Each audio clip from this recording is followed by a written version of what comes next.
এবং এমপি তাকে জবাবদিহি দেওয়া যায়। আমরা এনসিপির পদযাত্রা চলমান থাকবে, ভয় ভীতি বোমাবাজি করতে সবকিছুকে উপেক্ষা করে আমাদের পদযাত্রা চলমান থাকবে। এবং স্পষ্ট আজকের এই ককটেল বিস্ফোরণ বোমা বিস্ফোরণ প্রশাসনের সহায়তায় হয়েছে। কেন বিদ্যুৎ বন্ধ করে দেওয়া হয়েছিল?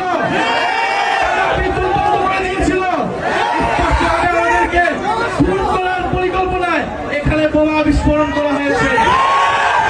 বিচার চাই, কোন সন্ত্রাসীর ঠিকানা এই সাভারে হবে না।